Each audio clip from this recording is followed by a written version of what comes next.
안녕하세요. 다산이드 전병칠 원장입니다. 2018년도 1회 전기기능사 필기 CBT 보건 문제입니다. 여러분들도 아시다시피 CBT 문제는 시험을 치르는 날짜별로 그리고 시험을 치르는 각자 수험생별로 다른 문제가 출제됩니다. 하지만 저희 다산에듀의 놀라운 시스템으로 저희가 CBT 중요한 문제들을 복원을 했고요. 여러분들께 그 복원한 내용들을 60개 간추려서 말씀을 드리겠습니다. 전체적인 맥락을 보시고 저희 CBT 매회 복원하고 있습니다. 2016년도 5회 시험 치른 이후로 저희가 매년 매회마다 복원하고 있으니까 여러분들이 그 시험 문제를 하나씩 풀어보시면서 여러분들이 준비하시는 시험에 좋은 결과 있으시기를 바라겠습니다. 그럼 문제 시작하도록 하겠습니다. 1번. 1A는 몇 쿨롱인가? 1A를 보시게 되면은 1A, 즉 이것은 1A를 어떻게 하는 건가요? 곱하기 1시간 썼다는 거죠. 그쵸? 1시간을 쓰게 되면은 1A가 얼마? 3600초를 썼다는 거죠. 3600초니까 암페어아워라고 하는 거는 몇 쿨롱이 되는 겁니까? 3600 쿨롱이 되겠죠. 답은 3600 쿨롱입니다. 2번. 이옴과 삼옴의 저항을 병렬로 접속했을 때 흐르는 전류는 직렬로 접속했을 때의 약 몇 배인가? 그렇게 물어보고 있죠. 일단 우리가 저항을 지금 이옴과 삼옴이 있다고 하니까 두 개를 직렬로도 놓고 병렬로도 한번 넣어볼게요. 일단 두 개를 직렬로 놓게 되면은 합성 저항은 얼마가 되는 겁니까? 두 개를 합치게 되면은 직렬로 놓게 되면 5옴이 되고요. 그런데 이때 병렬로 놓게 되면은요, 합성 저항이 합분의 곱이기 때문에 5분의 6해서 1.2옴이 되게 됩니다. 그러면 이제 직렬로 놓은 것과 병렬로 놓은 것은 몇 배가 되겠는가?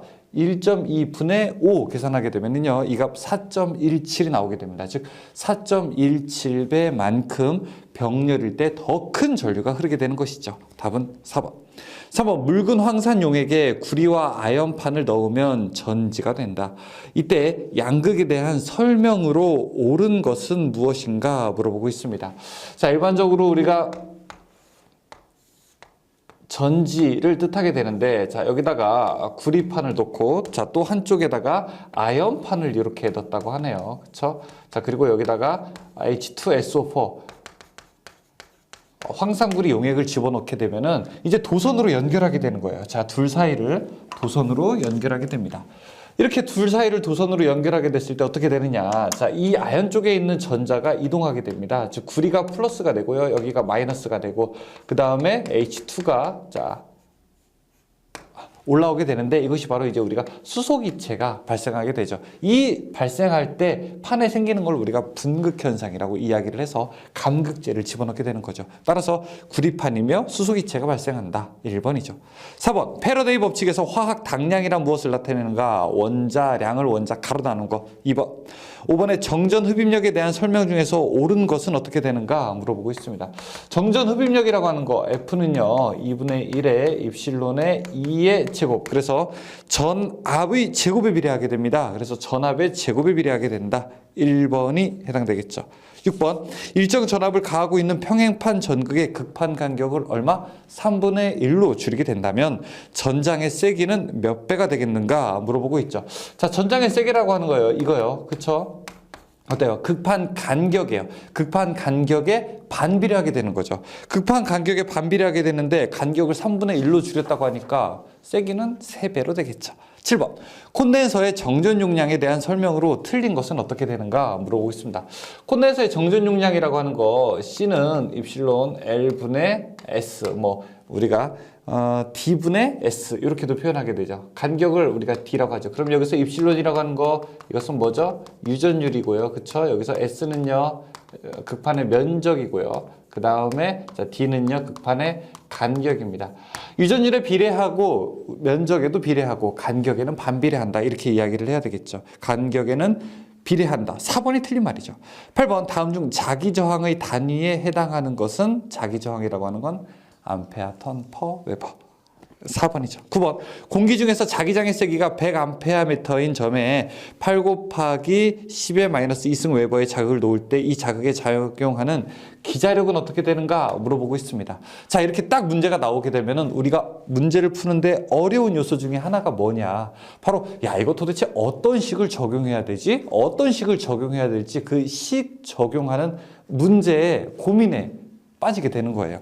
그럼 이제 문제가 뭐냐? 자기장의 세기가 자, 여기서 100A/m라고 되어 있고 그 다음에 자극이 8 곱하기 10의 마이너스 2승이라고 되어 있으니까 이 옆에다가 우리가 기호를 쓸 필요가 있죠. 자기장의 세기는 H고요. 그쵸? 그 다음에 자극은요 M이니까 이때 힘을 구하라고 했으니까 F는 어떻게 됩니까? MH. 자, 두 개를 그냥 곱하면 되겠죠. 얼마? 8 나오겠네요. 그렇죠? 답은 2번. 10번. 4 곱하기 10의 마이너스 5승 쿨롱과 6 곱하기 10의 마이너스 5승 쿨롱의 두 전하가 자유공간에 2m의 거리에 있을 때 그 사이에 작용하는 힘은 어떻게 되는가 물어보고 있습니다. 지금 문제에서 쭉 보게 되면은 두 전하가 자유공간에 있을 때 2m의 거리의 힘. 그러니까 우리가 그냥 자유공간, 공기 중이라고 보고서 이 문제를 풀어야 되겠네요. 무슨 법칙? 쿨롱의 법칙으로 말이죠. 자, F는 어떻게 됩니까? 우리가 4파 입실론분의 1인데 자유공간이니까 9 곱하기 10의 9승 그리고 자 R 제곱분의 Q1 그리고 Q2 이렇게 계산할 수가 있겠죠. 그러면은 9 곱하기 10의 9승 그대로 가고요. 그 다음에 R 값이 2죠 2 그리고 Q1이 4 곱하기 10의 마이너스 5승 그 다음에 Q2가 6 곱하기 10의 마이너스 5승이 되겠죠. 계산하게 되면은 2번이 작용하게 되고 두 개는 극성이 어떻게 돼요? 둘 다 지금 플러스잖아요. 그렇죠? 마이너스 부호가 들어가지 않기 때문에 서로 밀어내는 힘. 무슨 힘? 반발력이 작용하게 된다. 그래서 두 개를 맞춰야 되는 거예요. 이런 문제들은요. 그렇죠? 크기도 계산할 수 있어서 맞춰야 되는 거고 그 다음에 둘 사이에 작용하는 작용력에 대해서도 우리가 대답을 할 수 있어야 되겠죠. 11번. 자체 인덕턴스 20mH 코일에 20A의 전류가 흐를 때 저장하는 에너지는 얼마큼이 되는가 물어보고 있습니다. 코일에 축적되는 에너지를 이야기하게 되는 거죠. 자, 이것은 W는 축적되는 에너지는 2분의 1의 Li의 제곱 이렇게 되죠. 만약에 콘덴서에 축적되는 에너지를 구한다라고 하게 되면은 이때 W는요 어떻게 됩니까? 2분의 1의 좋아요. CV의 제곱 이렇게 우리가 구할 수가 있겠죠. 자, 2분의 1의 LI 제곱 들어가 보도록 하겠습니다. 2분의 1 곱하기 L 값이 얼마예요? 20mH라고 했으니까 0.02고요. 그쵸? 그 다음에 전류는 20A가 되겠죠. 20의 제곱. 나머지는 계산할 수 있어요? 없어요? 여러분들 계산할 수 있죠? 계산기로 직접 한번 계산해 보시기 바라겠습니다. 자, 또 지금 여러분들께서 문제지를 보시게 되면 문제지에 해설은 어디 있느냐? 제일 뒷부분에 보게 되면 해설이 또 1번부터 60번까지 쭉 있으니까 참고하시기 바라겠습니다. 여기서 문제지는 여러분들 좀 죄송한 말씀이지만 저희 다산에듀에서 구매하실 수 있습니다. 다산에듀 홈페이지 가셔서 교재 구매 누르시게 되면 전기 기능사의 CBT 보고 문제지를 저희가 복원하는 문제지를 판매하고 있으니까 조금 구매하셔가지고 연습해 보시기 바라겠습니다. 자, 그 다음에 12번. 패러데이의 전자유도 법칙에서 유도기전력의 크기는 어떻게 되는가 물어보고 있습니다. 자, 유도기전력이라고 하는 것은 식이 이렇게 되죠. N 델타 T분의 어떻게 되죠? 델타 파이. 그러니까 권수에는 비례하고요. 시간의 변화에는 반비례하고 자속의 변화에는 또 비례하게 되어 있습니다. 그래서 우리가 비례하는 것들을 이렇게 집어넣어야 되겠는데 비례하는 거는 권수와 자속 두 개에 해당되게 됐죠. 2번. 13번. 자체 인덕턴스가 각각 160, 250. 자, 두 코일이 있다. 두 코일 상호 인덕턴스가 150이고 자, 여기서 문제하는 거는 가동 접속이라는 게 여기서 중요하게 나오게 되죠. 그렇죠? 자, 이때 전체 합성은 얼마냐라고 물어보고 있습니다. 자, 가동이기 때문에 계산을 하게 되면은 전체 합성 인덕턴스 L은 L1 플러스 L2 플러스 2M이 되는 거죠. 만약에 차동이게 되면요. 여기가 마이너스가 되게 되는 거죠. 우리가 가동이니까 플러스로 계산하게 되는 거고 자, 이때 하나의 값은 160이고요. 자, 또 하나의 값은 250이고요. 그 다음에 상호가 150이라고 했으니까 2 곱하기 150이 되겠네요. 그렇죠? 그러면 300 더하기 150, 250 더하기 160 계산하게 되면 전체 값 우리가 구할 수가 있겠죠. 14번. 어떤 정연파 전압의 평균값이 200일 때 실효값은 어떻게 되겠는가 물어보고 있습니다. 우리가 지금 평균값에서 실효값 물어보고 있는데 자, 조금 더 한번 가보죠. 일단 실효값이라고 하는 것은요. 이거는 최대 몇 퍼센트입니까? 곱하기 0.707이고요. 그쵸? 다음에 평균 값이라고 하는 거. 자, 이것은 얼마? 최대 곱하기 0.637이 되는 거죠. 그렇죠? 그러면은 지금 물어보는 것이 평균 값이 200일 때 실효값은 얼마냐? 평균 값이랑 실효값 누가 더 큽니까? 실효값이 더 크죠. 몇 배 더 크냐? 1.1배 더 크게 됩니다. 그래서 자, 실효값은요. 이거는 평균값 곱하기 1.11배를 하게 되면 됩니다. 200 곱하기 1.11 해보세요. 답 2번. 15번. RLC 직렬 회로에서 임피던스의 크기를 나타내는 경우는 어떻게 되는가? 우리가 임피던스는 보통 어떻게 계산합니까? 루트 R의 제곱 플러스 X의 제곱 이렇게 계산하게 되죠. X 부분이 바로 리액턴스죠. 따라서 R의 제곱 플러스 XL 마이너스 XL의 제곱 마이너스 XC XL 마이너스 XC의 제곱 이렇게 계산할 수가 있죠. 답은 몇 번? 답은 3번에 해당할 수가 있습니다. 16번. 단상전압 220V에 소형 전동기를 접속하였더니 15A의 전류가 흘렀다. 이때 45도 뒤진 전류가 흘렀다면 이 전동기의 소비 전력은 어떻게 되겠는가? 자, 일반적으로 우리가 소비 전력 구하는 방법이 두 가지가 있어요. 그렇죠? 단상은요. P는 VI 코사인 세타로 계산할 수가 있는데 만약에 이 문제가 3상으로 문제가 나온다라고 하게 되면은 이때 P는 루트 3 꼭 집어넣어야 되는 거 여러분들 다 아시죠? 그렇죠? 자, 그런데 이 문제는 다행히 단상 문제예요. 그렇죠? VI 코사인 세타. 그러면은 쭉 집어넣게 되는 거죠. V에 220, 그쵸? I에 15, 그 다음에 45도 차이가 난다고 했으니까 코사인 얼마? 45도를 집어넣게 되면은 될 겁니다. 그러면은 0.707이 나올 건데 답은 3번과 같아요. 17번. 다음 중 유효전력의 단위는 무엇이 되겠는가 물어보고 있습니다. 유효전력의 단위는 와트죠. 무효전력은 바르, 비상전력은 볼트 암페어. 18번. 200V 40W의 형광등에 전격 전압이 가해졌을 때 형광등 회로에 흐르는 전류가 0.4이다. 이 형광등의 역률은 어떻게 되겠는가 물어보겠습니다. 자, 저 앞에 전력 계산한 것으로 우리가 다시 한번 써먹어 볼 수 있겠죠. 자, 이 문제에서 역률 물어보게 되는 거니까 코사인 세타로 이 식을 풀어낼 수가 있겠네요. 그렇죠? 그러면은 VI분의 P 이렇게 넣을 수 있고요. 자, P가 얼마냐면은 지금 40W라고 해요. 그렇죠? 자, 그 다음에 VI 전압이 200이고요. 전류는 0.42, 200 곱하기 0.42 이렇게 계산할 수 있습니다. 계산은 여러분들이 해보세요. 19번. 전원과 부하가 다 같이 델타 결선 내 3상 평형 회로가 있다. 자, 상전압이 200V, 부하 임피던스가 좀 복잡하죠. 그렇죠? 여러분들이 이런 거 싫어하잖아요. 우리가. 그렇죠? 근데 딱 보면 얼마라는 거 알 수 있어요? 10이라는 거 알 수 있죠. 이때 선전류는 얼마가 되는가 물어보고 있습니다. 일단 전체에 흐르는 전류를 계산하게 되면은 상전류를 계산하게 되면은 20이 돼요. 그렇죠? 20A. 근데 이때 델타 결선에서는요, 선전류와 상전류가 몇 배? 루트 3배. 선전류가 루트 3배 크기 때문에 20에다가 루트 3배 곱한 게 우리가 선전류라고 볼 수 있겠죠. 답은 3번. 20번.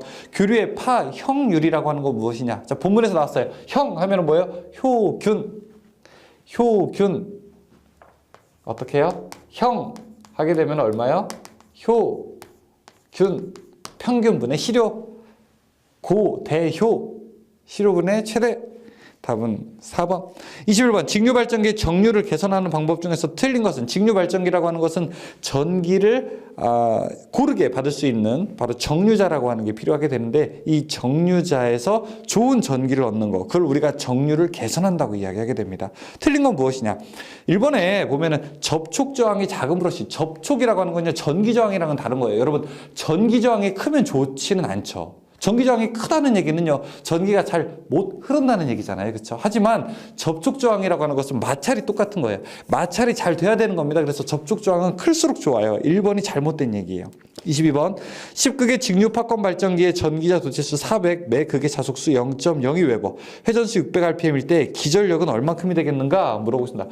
기전력이라고 하는 거예요. E는 우리가 P 자 파이 60A분의 N 이렇게 계산하게 되죠. 그러면은 P 극수는 어떻게 됩니까? 400이고요. 그렇죠? 자, 총 도체수가 얼마냐? P 극수가 400이 아니죠. 극수는 10이죠. 그렇죠? 10이고 총 도체수가 400이죠. 자속수가 0.02 곱하기 60. 이런 문제, 직류기에 유기기전력을 할 때는 꼭 물어봐야 되는 문제. 여기 A, 병렬 회로수가 파권이냐 아니면은 뭐예요? 중권이냐에 따라서 A 값이 바뀌게 되죠. 이 문제에서는 파권이라고 되어 있으니까 파권일 때는 무조건 2가 되죠. 분의 몇 번이에요? 600번이죠. 분당의 전수가. 계산하게 되면은 얼마? 400V가 될 겁니다. 23번 직류 분권 전동기의 계좌 저항을 운전 중에 증가시키는 경우 일어나는 현상으로 오른 것은 이거는 뭐 우리가 누차 얘기한 얘기죠. 여러 번 강조했죠. 여러 번 강조해서 더 이상 이제 지겨울 정도로 우리가 많이 강조를 했죠. 속도는 증가하게 된다. 24번 50Hz의 변압기에 60Hz의 같은 전압을 가했을 때 자속 밀도는 50Hz일 때의 얼마큼이 되는가 물어보고 있어요. 자, 일단 문제에서 두 가지를 우리가 볼 수 있는데 첫 번째는 자 50Hz 주파수인 것을 얼마? 60Hz로 어떻게 된다는 겁니까? 증가했다는 거죠. 그렇죠? 자, 그리고 그 밑에 나오는 거 같은 전압일 때라고 나와 있어요. 같은 전압일 때. 이 주파수는 증가하게 되면요. 같은 전압일 때 자속은 더 감소하게 됩니다. 그래서 답은 6분의 5로 감소하게 된다. 2번. 25번.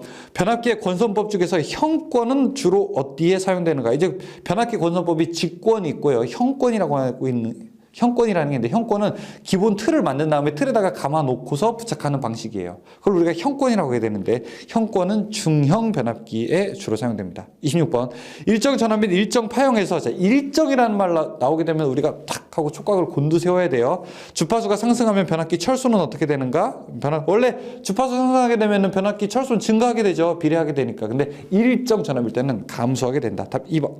27번 측정이나 계산으로 구할 수 없는 손실로서 부하 전류가 흐를 때 도체 또는 철심 내부에 생기는 자 이런 손실. 우리가 보통 손실이라고 하면은 철손이랑 그 다음에 구리손 들 수 있죠. 철손은 다시 히스테리스손과 와류손, 구리손도 있고 뭐 풍손도 있고 여러 가지 손실들이 있게 되는데 이 중에서 계산으로 잘 구할 수 없는 거 이런 손실을 우리가 무슨 손? 표유 부하손이라고 하게 되죠. 28번 절연율을 충만시킨 외압 내에 충만시켰다는 건 많이 넣었다는 거죠. 자 변압기를 수용하고 오일의 대류 작용으로 인해서 자 일단 변압기를 냉각시키는 방식을 이야기하고 있어요. 그런데 여기다가 대류라는 방식을 사용했고요. 그 다음에 오일을 넣었대요. 그쵸? 그럼 기름을 넣었기 때문에 무슨 방식? 유입식. 그 다음에 대류에 의해서 스스로 방열하기 때문에 이걸 우리가 자냉이라고 합니다. 만약에 바람을 불어가지고 냉각시키게 되면은 유입풍냉식이 되겠죠. 29번 부울지 계전기 설치 위치 주 탱크와 콘서베이터 사이에다가 우리가 설치를 하게 되죠. 30번 자 변압기 등가회로는 어떤 등가회로인가 이런 문제가 나오게 됩니다. 지금 보시게 되면은 2차 측을 우리가 볼 필요가 있어요. 자 2차 측에 R2에 뭐가 나와 있냐면 A의 제곱 그 다음에 X2에 뭐가 나와 있어요? A의 제곱 그 다음에 V2에 뭐가 나와 있어요? A 그리고 I2 앞에 뭐가 나와 있어요? A분의 1 이렇게 나와 있게 되죠. 우리가 보통 이제 변압기에서 권수비라고 하는 게 있죠. 권수비 A는 어떻게 됩니까? V2분의 V1 그 다음에 I1분의 I2 그 다음에 루트 R1, R2분의 R1 이렇게 이제 이야기를 하게 되죠. 이 권수비라고 하는 게 나와 있게 되는데 등가회로라고 하는 건 뭐냐면 1차 측과 2차 측이 분명히 회로상으로 가지고 있는 고유한 자 정수가 있는데 지금 권수비 때문에 서로 다르기 때문에 서로 맞춰주자는 거예요. 예를 들어 우리나라의 1000원이 미국의 1000달러이지는 않죠. 그렇죠? 우리나라의 100원이 일본의 100엔과는 다르죠. 그러니까 서로 두 개를 맞추게 되려면 우리는 무엇을 넣게 되냐? 그 사이에다 환율이라고 하는 걸 집어넣게 되죠. 환율을 넣게 되면 서로의 실질 화폐 단위가 같아지게 되는 거죠. 자, 따라서 등가 회로라고 하는 거는 1차 회로가 2차 회로가 다른데 두 개를 서로 연결된 회로로 보자. 회로로 보게 되면 서로 두 개가 다를 때 환율을 적용하는 것처럼 무엇을 적용한다? 권수비를 적용하게 된다. 그래서 지금 1차 측을 기준으로 할 때 2차 측을 만들게 되면 V1이라고 하는 건 뭐예요? 권수비에다가 A2를 곱하게 된 것과 같죠. 그렇죠? 그러면은 이게 똑같게 되는 거죠, 두 개가. 다시 여기도 마찬가지예요. 자, 우리가 I1을 기준으로 했을 때는요. I1이라고 하는 것은 어떻게 됩니까? A분의 1과 I2와 또 같게 되는 거죠. 그렇죠? 자, 여기는 또 어떻게 됩니까? 이거 루트 제곱 씌우게 되면은 이 루트 벗어날 수 있는데 R1은요. A제곱 R1이라고 하는 거는 A제곱에 R2와 또 이렇게 같다고 볼 수 있겠죠.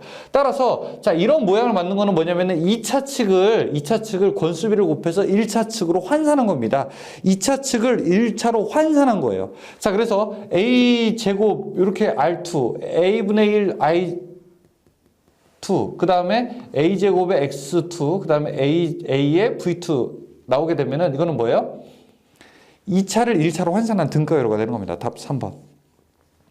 기억해 두세요. 지금 이 등가회로는 사실은 전기 기사가 하시게 되면 되게 중요합니다. 이 등가회로 때문에 우리가 다 변압기를 우리가 설명할 수 있게 되는 거거든요. 그런데 지금 기능사에서는 이 정도만 알아도 크게 문제될 거는 없다. 자, 31번. 대전류를 소전류로 변성하는 개전기나 측정 계기에 전류를 공급하는 기기를 무엇이라고 합니까? 우리가 전류를 공급하는 거예요. 자, 대전류를 소전류로 해서 전류를 공급하는 거는 계기용 변류기 CT라고 하고요. 그 다음에 전압을 바꿔주는 거는요, 계기용 변압기 PT라고 이제 부르게 되는 것이죠. 자, 32번. 최소 동작 전류값 이상이면 일정한 시간에 동작하는 한시 특성. 일정값 이상이면은 동작이 같아지게 되는 일정 시간에 동작하는 거 한시 특성, 정한시 계전기. 우리가 사용하는 EOCR 같은 거 여러분들이 이제 기능사 실기할 때 배우게 될 텐데 EOCR 하게 되면은 일정값 이상일 때 일정한 동작 시간에 동작하는 겁니다. 33번. 농형 회전자를 비뚤어진 홈을 우리가 이걸 사구 슬롯이라고 약간 이 슬롯이 이렇게 삐뚤어져 있어요. 이렇게 홈이 반듯한 게 아니라 이런 것들 우리가 사구슬로 소음을 줄이기 위해서 사용하는 겁니다. 34번. 사극 24홈 표준 농형 삼상 유도전동기의 매극 매상당의 홈 수는 어떻게 되는가 물어보겠습니다. 이런 문제 탁 나오게 되면은 긴장하지 마세요. 자, 문제가 뭐라고 하냐면은 매극 그리고 매상당의 홈 수라고 되어 있습니다. 자, 그러면은 홈 수를요. 전체 홈을 매극과 그 다음에 매상으로 나눠주면 됩니다. 지금 홈이 몇 개냐면은 24개래요. 삼상 그리고 사극이래요. 삼상, 사극. 그러면 24 나누기 12는 2 되겠네요. 답 3번. 35번. 슬립 4%인 유도전동기의 등가 부하 저항은 자 2차 저항의 몇 배인가 물어보고 있는데 이거 계산하셔도 좋기는 하는데 자 저는 계산하지 말고 요거는 하나 그냥 우리가 암기하자라고 좀 가는 게 좋을 것 같아요. 왜 그러냐라고 하시면은 자 뒤에 해설 보게 되면 나와 있게 되는데 자 요거는 문제가 자주 출제되진 않아요. 빈도적으로 봤을 때 자주 출제되진 않는데 딱 그대로 출제됩니다. 만약에 출제되게 되면 슬립이 4%일 때 24배를 해야 된다. 36번. 그림과 같은 분산기동형 단상 유도전동기를 역회전하기 위한 방법은 무엇인가? 라고 우리가 방법이 아닌 것은 물어보게 되는 거죠. 우리가 일단 분산기동형이라고 하는 거는 단상 유도전동기에서 사용하는 거죠. 유도전동기의 종류죠. 저 상을 기동과 운전 코일 두 개로 나눠서 사용하는 거기 때문에 우리가 역회전하려면요, 우리가 기동 코일이나 혹은 운전 코일, 운전 권선 둘 중에 하나를 바꿔야 되는 겁니다. 어느 것 하나를 접속을 바꿔야 되는 거예요. 기동 권선이나 운전 권선. 그래서 2, 3, 4는 다 말이 돼요. 그렇죠? 근데 1번은 말이 안 돼요. 1번. 37번. 보기의 설명에서 기억에서 디귿에 알맞는 말은 무엇이냐? 권선형 유도전동기에서 2차 저항을 증가시키게 되면 기동전류는 어떻게 되죠? 2차 저항을 증가하게 되면요, 기동전류는 오히려 감소하게 되고 기동 토크는 증가하게 됩니다. 그리고 역률은 좋아지게 돼요. 답은 1번. 하지만 최대 토크는 변하지 않죠. 최대 토크는 변하지 않는다. 이런 말 많이 나오게 되죠. 38번. 동기발전기의 단절권의 특징이 아닌 것은 우리가 동기기의 권선법 중에서 단절권이 있고 그 다음에 전절권도 있죠. 그쵸? 또 뭐예요? 분포권이라고 하는 것도 있고 다음에 집중권이라고 하는 것도 있죠. 전절권과 집중권이 이 유기기전력에서는 유리해요. 전기는 더 많이 만들어요. 하지만 우리가 단절권과 분포권을 사용하는 이유는 어떤 이유 때문에 그렇죠? 이 두 가지를 사용하는 이유는 고조파가 제거되기 때문에 그렇죠. 답은 고조파 제거. 특징이 아닌 것은 3번이죠. 3번. 전절권에 비해 합성 유기기전력이 증가한다. 오히려 작죠. 39번. 동기발전기의 병렬운전에서 기전력이 위상차가 생기면, 전압차가 생기면 무유순환 전류거든요. 위상차가 생기게 되면 동기화력이죠. 답은 4번. 40번. 그림은 유도전동기의 속도 제어 회로 및 트랜지스터의 컬렉터 전류 그래프이다. A와 B에 해당하는 트랜지스터는 무엇이 되겠는가 물어보고 있습니다. 자, 이것을 우리가 H브릿지 형태다라고 이야기를 하죠. 자, 첫 번째. 우리가 만약에 전류를 한쪽으로 받으려면요, 무조건 스위칭은 자, 이렇게 되거나, 자, 이렇게 노란색으로 되거나, 아니면 자, 이렇게 되거나, 이렇게 빨간색으로 돼야 되는 겁니다. 그래서, 자, 여기 있는 것과 여기 있는 것이 동시 동작하거나, 이쪽에 있는 것과 이쪽에 있는 것이 동시 동작해야 돼요. 즉, TR1과 1과 4가 동작하거나, 혹은 3와 2가 동작을 해야 되는 겁니다. 그래서 1, 4, 3, 2, 이게 한 쌍으로 보기에서 나와 있는 거. 이거는 하나밖에 없어요. 그렇죠? 4번밖에 없어요. 답은 4번. 41번. 절연전선의 피복에 154kV NRV라고 표기되어 있다. NRV가 도대체 무엇이냐? 고무절연, 비닐 시스, 네온전선 이렇게 볼 수 있습니다. 일단 V 들어가면요. 우리가 비닐이라고 하는 것을 볼 수 있고 N은 네온, 그 다음에 R, 루버, 고무라고 볼 수 있게 되는데 답은 3번. 40번. 5개용 비닐절연전선의 약호는 아웃도어 와이어 3번. 43번. 굵기가 같은 두 단선의 직고리 접속에서 와이어 커넥터를 사용하는 경우에는 심선을 몇 회 정도 꼬아줘야 되는가 물어보겠습니다. 우리가 선을 하나, 둘 꼬아줘야 되는데 2에서 3회, 최소 3회를 권장하게 됩니다. 이 정도는 꼬아줘야 되겠죠. 1번이죠. 44번. 전환 스위치의 종류인데 한 개의 전등을 두 곳에서 자유롭게 전멸할 수 있는 거 무슨 스위치 이용하죠? 3로 스위치 이용해서 우리가 전멸할 수 있죠. 45번. 소형 분전반이나 배전반을 고정시키기 위해서 콘크리트에 구멍을 뚫어서 핀 박는 거. 이거는 화약 딱 장전해서 퐁 하고 쏘는 게 있는데 이걸 우리가 드라이브 이트라고 합니다. 드라이브 이트. 46번. 애자 사용 공사에 의한 저항봉내 배선에서 일반적으로 전선 상호 간의 간격은 몇 센티미터입니까? 물어보겠습니다. 자, 보통 애자 사용 공사할 때 이제 전선과 조영제는 거리는요. 만약에 400V 안 될 때는 2.5고 400V 넘을 때는 4.5잖아요. 그렇죠? 그런데 전선과 전선 상호 간 이거는 6cm죠. 그렇죠? 전압에 관계없어요. 무조건 6cm 이상입니다. 47번. 합성 수지관 상호 및 관과 박스는 접속 시에 삽입하는 깊이를 관 바깥 지름의 몇 배 이상으로 해야 되는가? 바로 이런 거 중요하죠. 조건문 중요하게 되는 겁니다. 특수 조건. 접착제를 사용하는 경우라고 되어 있죠. 접착제를 사용할 때는 몇 배? 0.8배가 되죠. 48번. 다음 중 버스덕트가 아닌 것은, 버스라고 하는 것은 전력 전송을 우리가 목적으로 하는 거예요. 피더 버스덕트, 플러그인 버스덕트, 뭐 이런 것들을 우리가 트롤리 버스 이런 것들을 버스덕트라고 이야기죠. 그런데 1번의 플로어는요, 이거는 바닥에다가 하는 이 배관 공사 중에 하나가 되는 거죠. 49번. 저압 크레인 또는 호이스트 등의 트롤리선을 애자 사용 공사에 의하여 옥내의 노출 장소에 시설하는 경우 트롤리선의 바닥에서의 최소 높이는 3.5 이상으로 하게 됩니다. 50번. 셀룰로이드, 성냥, 석유 등 기타 가연성 위험물질을 제조 또는 저장하는 장소 옆에서는 잘못된 거. 자, 여기서 가능한 곳은 뭐예요? 합금캐 가능하게 되죠. 합금캐 아닌 것. 답 2번. 가요전선관. 51번. 욕실 등에서 사용하는 어쩌고 저쩌고 콘센트에 시설할 때 어쩌고 저쩌고 누전 차단기가 어떻게 되겠는가 물어보고 있습니다. 자, 이런 곳에 위험한 곳에 우리가 누전 차단기를 설치할 때 누전 차단기의 전격 감도 전류와 그 다음에 동작 시간을 이야기하고 있어요. 그렇죠? 전격 감도 전류는 15mA, 그 다음에 동작 시간은 0.03초. 일반적으로는 우리가 동작 전류는 그 30mA거든요. 그런데 지금은 위험한 곳이잖아요. 그렇죠? 이럴 땐 더 민감한 걸 사용해야 되겠죠. 자, 그 다음에 52번. 다음 중 배전선로에 사용하는 개폐기의 종류와 그 특성의 연결이 바르지 못한 것. 1번의 컷아웃 스위치죠. 변압기의 1차 측에 주로 있게 되는 것. COS라고 우리가 부르게 되는 거고요. 그 다음에 부하 개폐기. 고장 전류는 안 되지만 일반 부하 전류는 개폐할 수 있고요. 그 다음에 리클로저. 스스로 다시 재표로 차단기라고 우리가 이야기하죠. 그 다음에 섹셔널라이저는요, 이제 구간 분리를 시키는 게 목적인데 지금 여기서 고장 전류 차단한다고 되어 있잖아요. 그렇죠? 고장 전류 차단은 가능하지는 않습니다. 고장 전류는 안 돼요. 4번이 잘못된 얘기입니다. 53번. 접지선의 절연전선 색상은 무슨 색이어야 되는가? 일반적으로 우리가 접지선 무슨 색? 녹색 사용해야 되겠죠. 3번. 54번. 접지 전극의 매설 깊이는 몇 미터 이상인가? 75cm 이상. 이게 미터로 나올 때는 지금처럼 0.75m. 55번. 고압 가공전선로의 지지물로 철탑을 사용하는 게 경과는 얼마인가? 철탑은요, 최대 경관이 600m입니다. 근데 전기기능사에서 예전에 이제 보안 공사를 할 때, 보안이라고 하는 거는 안전을 보강하는 공사예요. 보안 공사를 할 때는 어떻게 되는가 물어보고 있어요. 그때는요, 얼마? 400m가 돼야 되겠죠. 56번. 저압 배전선로에서 전선을 수직으로 지지하는 데 사용하는 자재. 이렇게 옆으로 가는 거 22.9kV이고요. 다음에 수직으로 가는 거. 수직으로 가는 게 있는데 수직으로 갈 때는 자, 여기를 확대해서 보게 되면 이렇게 돼 있죠. 전주가 있고요. 그 다음에 전주에 이렇게 생긴 자재를 넣어서 여기에 전선을 수직으로 이렇게 옆으로 가게 되는 거죠. 이걸 우리가 뭐라고 한다? 레크라고 하죠. 레크라고 합니다. 이 안에 있는 애자는 레크 애자. 57번. 우리나라 특고압 배전 방식으로 가장 널리 사용되는 거, 자, 220, 380V 두 종류를 얻을 수 있다고 하게 되네요. 그렇죠? 자, 우리가 사용하는 거 어떤 거 이거예요? 4선식이죠. 삼상 4선식.